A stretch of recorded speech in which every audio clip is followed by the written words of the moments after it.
Hello everyone, welcome to the class on infrared spectroscopy.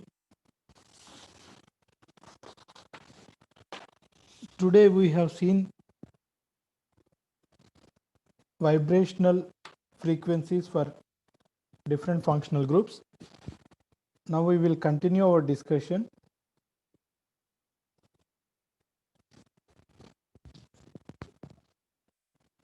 Amines. When we discuss about amines, we do discuss about nitrogen hydrogen bond.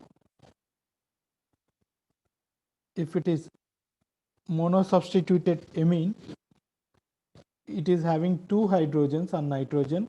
So we do observe a doublet at 3500 to 3300 centimeter inverse. If it is di-substituted amine, we have only one NH, so we get a singlet in the same region. If it is a trialkyl amine, there is no NH bond, so there will be no band in the IR spectrum. Other than this NH vibrations, we also have NHOOP. NHOOP will be around 800 centimeter inverse, and the carbon nitrogen bond stretching vibrations will be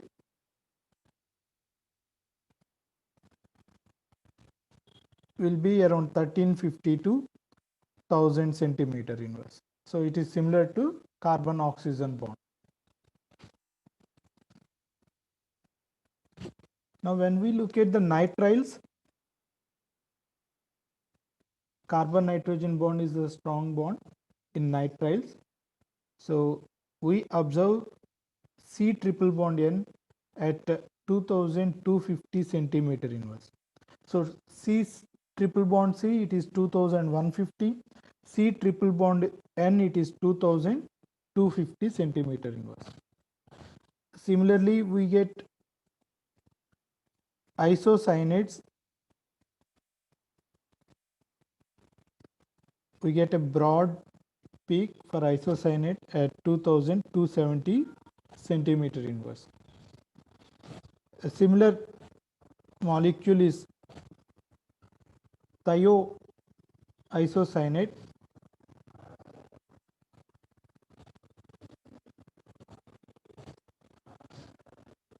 Of course, here also we get a broad peak. Sometimes we may get two peaks also near 2125 centimeter inverse. And another peak regarding carbon nitrogen is imine peak.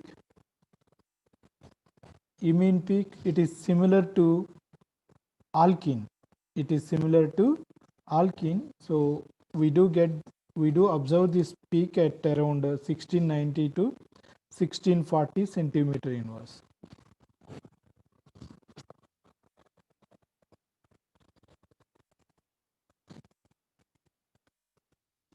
Next, we will have nitro functional group. Of course, it is a resonance structure. N double bond O could be here or could be here. So it will give two nitrogen oxygen peaks. These two are observed between 1600 to 1530 centimeter inverse and 1390 to 1300 centimeter inverse. Between these two, we will observe two peaks for nitro compound. For mercaptans or thioalcohol, thiols,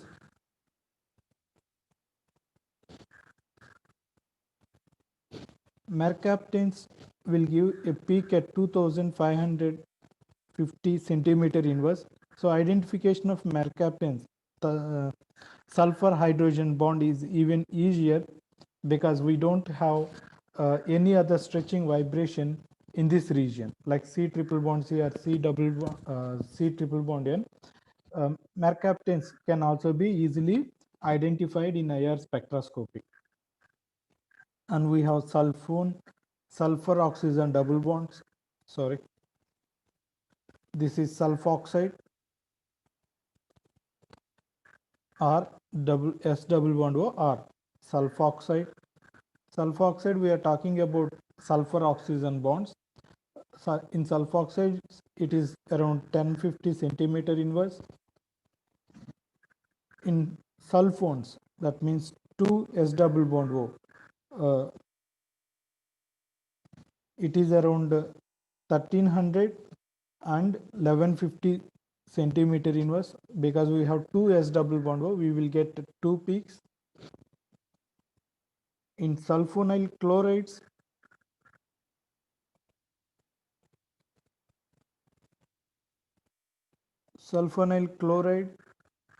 we will get 2 peaks at 1375 and 1185 centimeter inverse. And sulfonic acids, the two sulfur oxygen bonds will be observed at 1350 and 1150. We also have sulfonamides.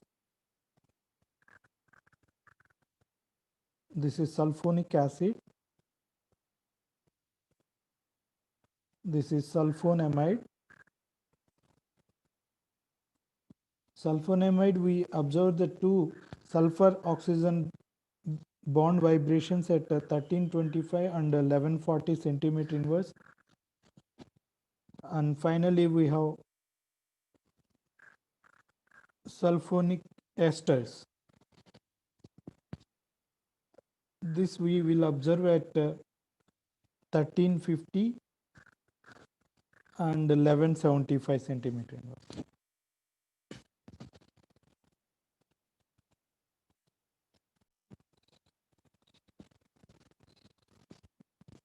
Finally, we will look at the stretching vibrations of alkyl halides.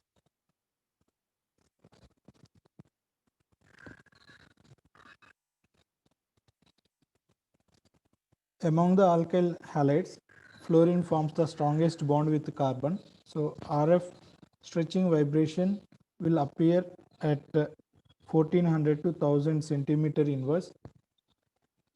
If the fluorine is attached on an aromatic ring, it will appear at 1350 to 1100 degree, 1100 centimeter inverse.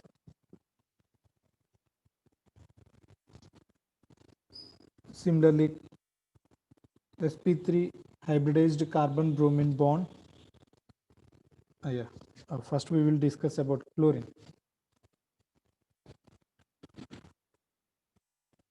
Carbon chlorine bond appears at around 785 to 540 centimeter inverse.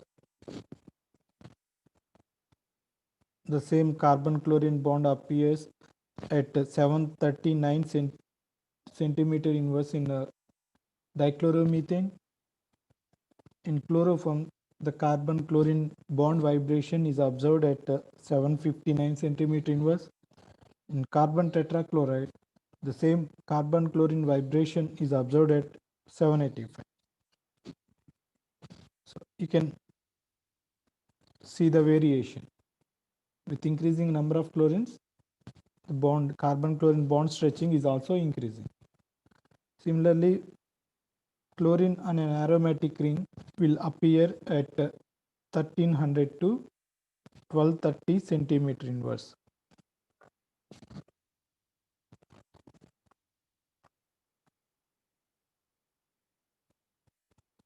Now we will look at carbon bromine bond. Carbon bromine bond will appear at 650 to 510 centimeter inverse. If the bromine is present in aromatic system, it gives a peak at around 1075 to 1030 centimeter inverse. Similarly, carbon iodine bond is the weakest bond. It is observed at 600 to 485 centimeter inverse.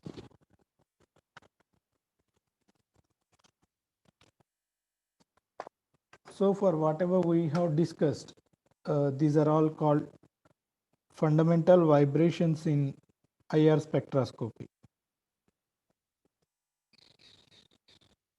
These are all fundamental vibrations in IR spectroscopy. They result from stretching the bond.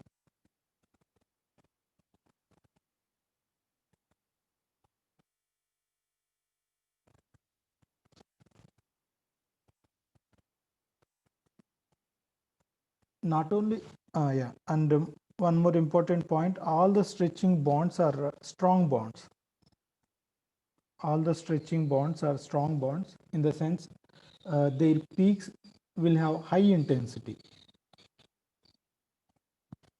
They appear in the IR spectrum with high intensity. Apart from these high intensity fundamental stretching vibrations, we also have other weak bands, in the IR spectrum. They are overtones. Yeah, what are overtones? When two vibrational frequency peaks arising at the integral multiples of the frequency of the fundamental vibration. Say for example, if your peak is observed at some frequency, then a second peak is observed at 2 times the fundamental frequency. Then this is called first overtone. This is called first overtone. What is overtone? The peaks which are appearing at the integral multiples of the fundamental vibration are called overtones. If we observe a peak at 3 nu bar, that means 3 times the nu bar, then it is called second overtone. It is called second overtone. So something like this. Next one is third overtone, next one is fourth overtone, something like this.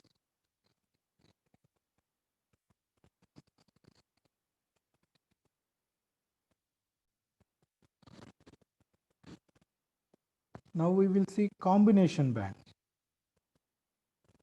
What is combination band? So the name itself tells you what is a combination band. Combination band appears by the combination of two fundamental vibrations. So a combination band appears by the combination of two fundamental vibrations. Next, difference band. So it is similar to combination band. What is difference band? Difference band appears at the difference of two fundamental vibrations. Next one is Fermi resonance. What is Fermi resonance?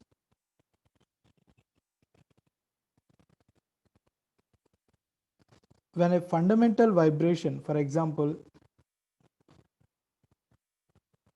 a fundamental vibration couples with an overtone, that means the frequency of fundamental vibration is exactly equal to the frequency of either a overtone or a combination band or a difference band. These are called as Fermi resonances.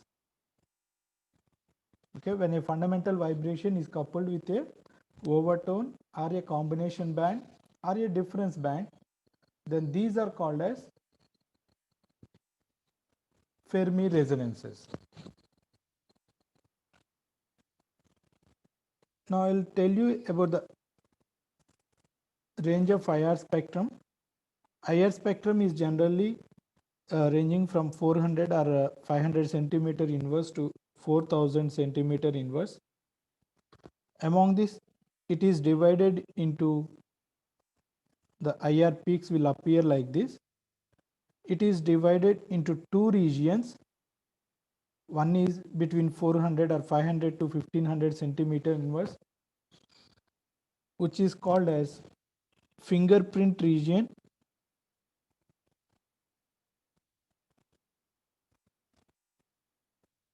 The remaining portion of 1500 to 4000 centimeter inverse, it is called as functional group region.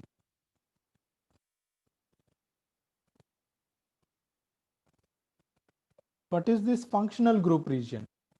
Functional group region indicates that the peaks present here, they will specify about the functional group. You know, in IR spectroscopy, we do predict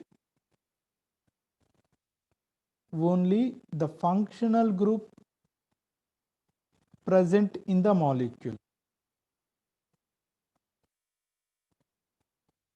So by IR spectroscopy, we can only predict the functional group present in the molecule. We cannot characterize the molecule completely, its molecular formula or structure. We cannot characterize using IR spectroscopy. So at the maximum, what we can do, we can only predict the functional group present in the molecule. Now, whatever the functional groups we have discussed so far, they will give their characteristic peaks from 1500 to 4000 centimeters. That means alcohol peak for methanol or ethanol or propanol, it will give around 3400 to 3200 centimeter inverse. So it doesn't matter whether it is methanol or propanol or isobutanol. Okay. So that is why it is called functional group region. Then what is fingerprint region? As we know, fingerprints are unique for everyone. So no two persons will have the same fingerprint, right? If you say that two fingerprints are same, then don't say that they are twins. They are for the same person, right? Okay, if two fingerprints are matching, then they belongs to the same person. Similarly, in IR spectroscopy also, if the fingerprint region, no, it will be characteristic for each molecule. No two different molecules will give the same spectral pattern in the fingerprint region. For example, if you take methanol and ethanol, of course their functional group regions may be same, but the fingerprint region will be different. So if you say two fingerprint regions are same in two different spectra, don't say they are different, they are similar only. If the fingerprint region matches, it is the same spectra. If the fingerprint region doesn't matches, they represent two different molecules. Please take the notes.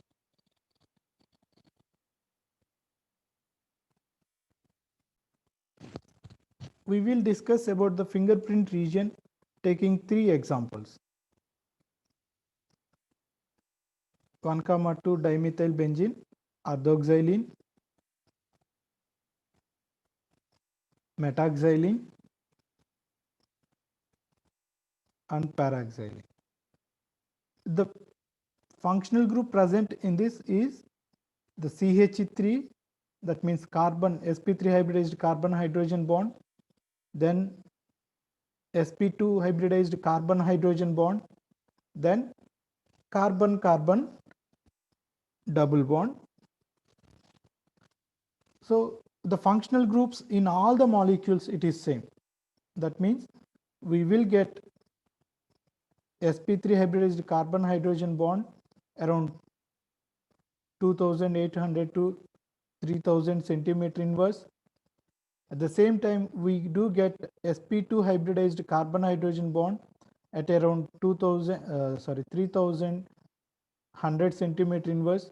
Then carbon carbon double bonds at around 1640. Of course, we will get two peaks, 1400 also. But what is the difference? The difference is OOP bonds.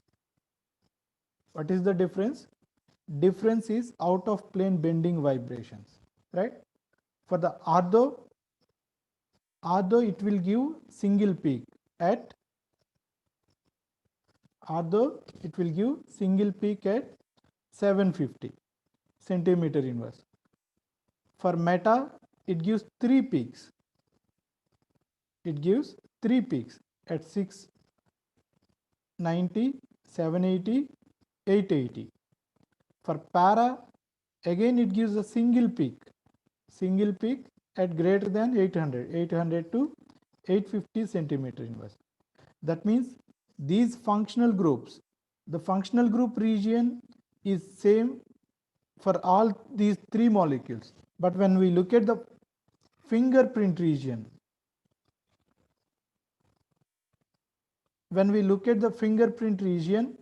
yes, it is different for all these three molecules.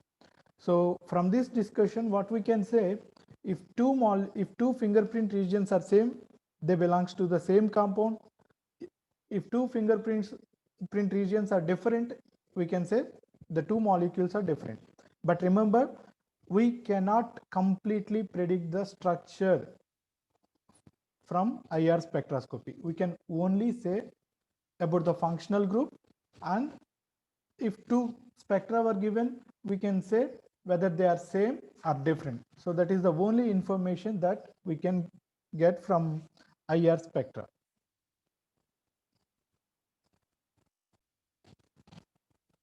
Okay. Now we will look at the sample preparation. How do we prepare sample? Say for example, you have some compound, then how do you get the spectra for that compound? Now there are 2 points, one is liquid, another one is solid. If we have a liquid sample, we can directly place this liquid sample between a pair of polished salt plates. A pair of polished salt plates. We will place the compound between these two plates. Generally, these are prepared with either KBr or sodium chloride, and this spectra is called as neat. So whatever we were discussing, neat. So it represents the neat. Why? Why? Because we are not adding any solvent or any other compound. So it is purely taken from the compound. So that is why it is called neat. Then when we have solid compound, then there are three possibilities. When we have solid compound, take small amount of solid, mix with KBr, dry KBr, grind it properly, that means mix with KBr properly, and make a pellet or disc, a 1-inch disc which looks like a CD. So make a KBr pellet of the compound, then place it in the sample holder. Or alternatively, we can also prepare a Nujol mull. What is Nujol mull? Nujol mull is a Nujol oil. Nujol compound will be dispersed in Nujol oil, because this compound is a completely saturated compound, so it gives only carbon hydrogen bonds, so we don't get any other peaks, but it is also not suggestible. The final one is dissolve in chloroform or CCl4, then place it between the two polished plates, that is what is called dry it, then take the spectrum. This is also called as neat, because we are dissolving it in chloroform. After some time chloroform evaporates, so on the polished plates we have only our compound, so this is also called as